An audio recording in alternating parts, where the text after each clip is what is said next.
मोहसिन नकवी साहब को आसिफ अली ज़रदारी साहब अपना बेटा करार देते हैं।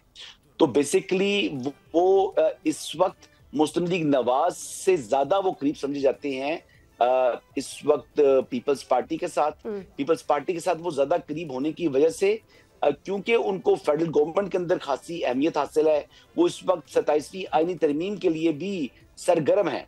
मोहसिन नकवी साहब ही इस वक्त जो आप समझ लें कि एक की रोल प्ले कर रहे हैं, जिसमें उन्होंने जो 27वीं आईनी तरमीम आने जा रही है नवंबर के महीने में, इसके हवाले से कहते हैं ना कि उन्होंने मुख्तलिफ मीटिंग्स वो कर चुके हैं, जिसमें बशमूल मौलाना फजल रहमान भी शामिल हैं, बिलावल से भी मुलाकात हो चुकी है, ज़रदारी साहब से भी उनकी मुलाकात हो चुकी है।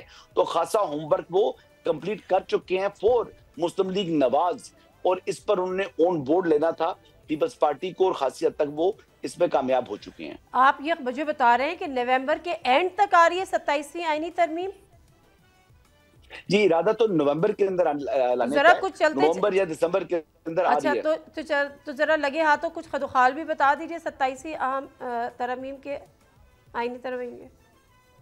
सबसे अहम बात उसमें जो मैं आपको बता दूं कि जो आपका इस वक्त फाइनेंशियल मैटर्स हैं बिटवीन प्रोविंसेस एंड फेडरेशन, इसका जो एक यानी विन विन सिचुएशन, एक फार्मूला ऐसा तरतीब दिया जाएगा जिससे यानी सूबों को भी ज्यादा जो इफेक्ट ना हो, और फेडरल गवर्नमेंट की भी जो इस वक्त माली मुश्किलात हैं वो किसी हद तक कम हो। यानी आप एनएफसी के हवाले से आप समझ लें कि जो उसमें खासी कुछ तब्दीली जो है वो मुतवक्के है 27वीं आईनी तरमीम के अंदर, उसकी एक अहम जो पहलू है वो फाइनेंशियल साइड होगी। और ये जो मजीद सूबों की बात होती है, ये कुछ उस पे है?